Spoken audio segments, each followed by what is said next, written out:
नमस्कार। बात तो चुभेगी देख रहे हैं आप। मैं हूं आपके साथ पूजा। आज जो मैं बात कहने जा रही हूं वो सीधे राहुल को चुभेगी। गांधी इसलिए नहीं कह रही हूं कि गांधी नाम लेते ही भारत की सबसे पुरानी पार्टी और वो भी राष्ट्रीय आंदोलन से निकली हुई पार्टी कांग्रेस का चेहरा सामने आ जाता है। ये बात और है कि कांग्रेस अब पुरानी कांग्रेस नहीं रही और इसी नई कांग्रेसी खानदान से है राहुल। लेकिन राहुल ने हाल के वर्षों में और हाल के महीनों में जिस तरह से फिर से सरकार और सेना पर सवाल खड़े किए हैं, ऐसे ही सवालों के कारण राहुल की पार्टी अब सबसे अकेले पड़ गई है। जिस कांग्रेस की इमारत पर कभी स्वतंत्रता संग्राम के नक्शे उकेरे गए थे, अब उसके दरवाजे खामोश है। ना कोई आंदोलन है, ना उत्साह है, भीड़ भी नहीं है। बस कुछ दफ्तर खुले हैं, वो भी इसलिए खुले हैं क्योंकि किराया समय पर दिया जाता है। कभी भारत के राजनीतिक दिल की धड़कन रही कांग्रेस अब एक स्मृति की तरह रह गई है, जिसे याद तो सब करते हैं लेकिन साथ कोई नहीं देना चाहता। बात तो चुभेगी क्योंकि राहुल की भी बात पूरे देश को चुभती है। जब वो सेना पर सवाल खड़े करते हैं, जब वो सरकार के साहसिक फैसले का सबूत मांगते हैं, जब वो विदेशों में जाकर भारत का नाम बदनाम करते हैं। राहुल ने हाल ही में प्रधानमंत्री नरेंद्र मोदी पर तीखा हमला बोलते हुए कहा है कि मोदी को सरेंडर करने की आदत है। अमेरिकी राष्ट्रपति ट्रंप ने सार्वजनिक रूप से 11 बार कहा कि मैंने मोदी को सरेंडर करवाया, लेकिन प्रधानमंत्री ने कभी उसका जवाब नहीं दिया। आखिर वो क्यों नहीं बोले कि ट्रंप झूठ बोल रहे हैं? प्रधानमंत्री मोदी को सरेंडर मोदी कहने पर असम के मुख्यमंत्री हेमंता बिस्वा शर्मा ने इतिहास के पन्ने खोलकर कांग्रेस को उनके ही फैसले की याद दिलाई है और दिखाया है कि असल में सरेंडर कौन करता है। हेमंता ने सबसे पहले नेहरू को निशाने पर लेते हुए कहा कि उन्होंने कश्मीर युद्ध के दौरान संयुक्त राष्ट्र जाकर भारतीय सेना की जीत को रोक दिया और पीओके पाकिस्तान के हवाले कर दिया। इसके बाद उन्होंने 1962 के भारत चीन युद्ध का जिक्र किया, जहां बिना एक भी गोली चलाए भारत ने 38,000 वर्ग किलोमीटर जमीन चीन को सौंप दी। नेहरू के असम के लोगों के लिए मेरी संवेदना वाले बयान को याद कर हेमंता ने कहा कि उस वक्त पूरा पूर्वोत्तर भाग्य भरोसे छोड़ दिया गया था। इंदिरा गांधी के 1971 युद्ध के बाद 93,000 पाकिस्तानी सैनिकों को बिना किसी रणनीतिक लाभ लिए छोड़ देने को भी हेमंता ने ऐतिहासिक चूक बताई है। वहीं मुंबई 26/11 हमलों के बाद कांग्रेस की चुप्पी को उन्होंने कायरता करार दिया है।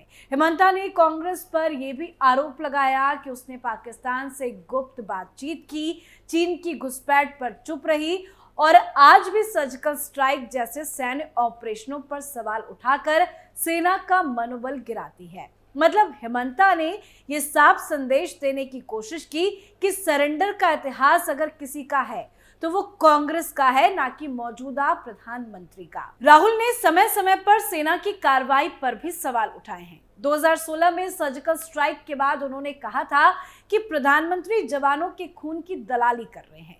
2019 की बालाकोट एयर स्ट्राइक के बाद उन्होंने पूछा था कि हमले में कितने आतंकवादी मारे गए। 2020 में गलवान संघर्ष के बाद उन्होंने सवाल उठाया कि चीन ने हमारी जमीन कब वापस की। और राहुल हमारे देश की सेना मुश्किल घड़ी में भी सरकार पर सवाल उठाते हैं और यही पाकिस्तान जैसे देश अपनी संसद में प्रूफ के तौर पर दिखाते हैं कि देखिए, राहुल खुद कह रहे हैं कि तो अब और क्या सबूत चाहिए कि भारत सरकार झूठ नहीं बोल रही है, वहां की सेना ने कोई शौर्य नहीं हासिल किया है। राहुल अपने देश में ही ऊल जलूल नहीं बोलते, बल्कि विदेश प्रवास में और भी अधिक वो भावना में बह जाते हैं। राहुल गांधी ने हाल के विदेश दौरे में भारत की लोकतंत्र व्यवस्था, चुनाव आयोग और विदेश नीति पर तीखे सवाल उठाए। अप्रैल 2025 में अमेरिका के बोस्टन में महाराष्ट्र चुनाव में ईवीएम और वोट काउंटिंग पर संदेह जताते हुए चुनाव आयोग को कॉम्प्रोमाइज्ड कहा। मई 2025 में भारत की विदेश नीति को कोलैप्स्ड बताया और ऑपरेशन सिंदूर के दौरान कूटनीतिक चूक का आरोप भी लगाया। सितंबर 2024 में अमेरिका में सिख धार्मिक प्रतीकों को लेकर दिए बयान पर विवाद भी हुआ। तो सोचकर भी ग्लानि होती है कि नेहरू, पटेल, बोस, गोखले सबने मिलकर जिस विचार को खड़ा किया था वो अब एक परिवार का निजी ट्रस्ट बन चुका है।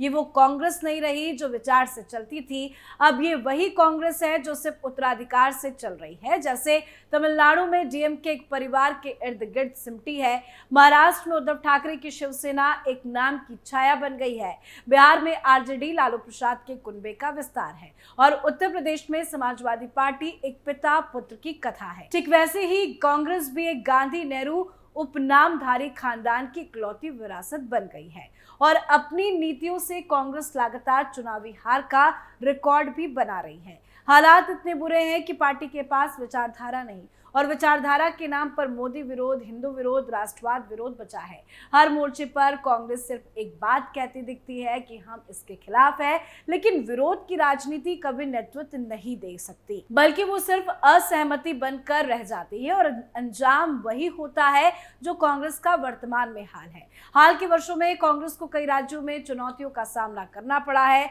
मराठवाड़ा, उत्तर प्रदेश, उत्तराखंड, अरुणाचल, गोवा जैसी जगहों पर पार्टी की सरकार बदली है और उसे सत्ता खोनी पड़ी। लोकसभा चुनाव 2014 और 2019 में कांग्रेस को मात्र 44 और 52 सीटें मिली, जबकि 2024 में उसने 99 सीटें जीतकर कुछ वापसी भी की, लेकिन अब भी केंद्र में सहायक सहयोगी की भूमिका में ही है। वर्तमान में कांग्रेस तेलंगाना, हिमाचल प्रदेश और कर्नाटक में सरकार चला रही है, जबकि उसे झारखंड, तमिलनाडु और जम्मू कश्मीर राज्यसभा लोकसभा अलायंस के माध्यम से हिस्सेदारी मिली है। बाकी राज्यों में कांग्रेस मुख्य रूप से विपक्ष की भूमिका में है। तो कहना गलत नहीं होगा कि आज कांग्रेस एक राष्ट्रीय क्षेत्र पार्टी बन चुकी है। राष्ट्र इसलिए क्योंकि उसके कार्यालय हर राज्य में है और क्षेत्र इसलिए क्योंकि वोट कहीं नहीं है। जो वोट है भी वो गठबंधन के रहमो करम पर है या लोकल नेता की वजह से। कांग्रेस की कोई केंद्र रीढ़ नहीं बची है।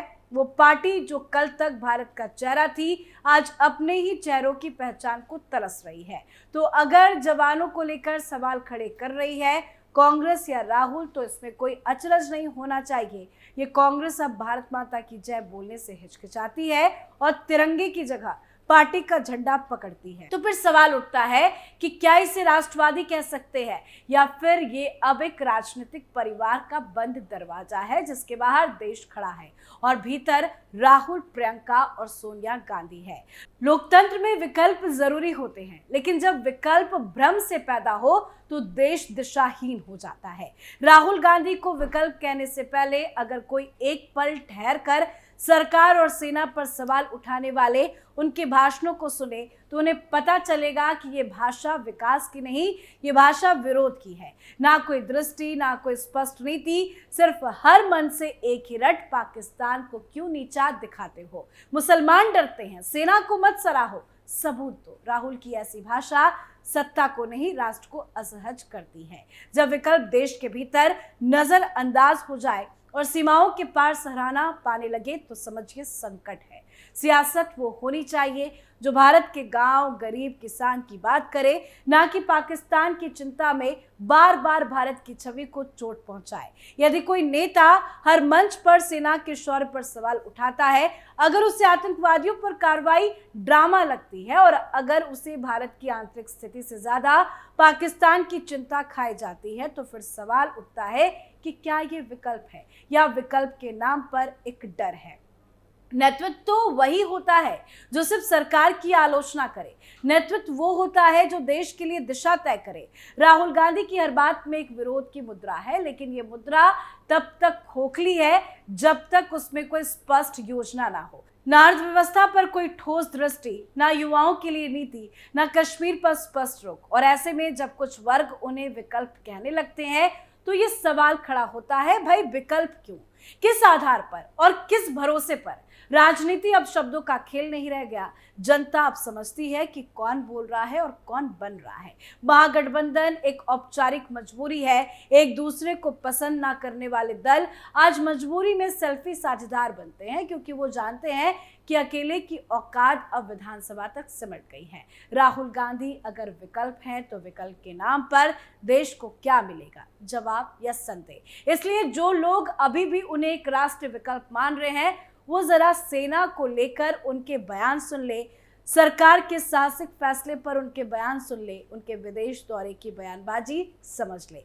यहाँ अक्सर भारत की आलोचना मोदी विरोध से ज्यादा भारत विरोध जैसी प्रतीत होती है। जब किसी सभ्यता का पतन होता है तो वो अचानक नहीं होता, वो धीरे धीरे अंदर से खाली होने लगता है। राहुल गांधी उसी राजनीतिक अवसान के प्रतीक है और ये बात राहुल गांधी को बड़ा चुभेगी। तो आपकी क्या राय है, कमेंट करके लिखिएगा। देखते रहिए कैपिटल टीवी। नमस्कार।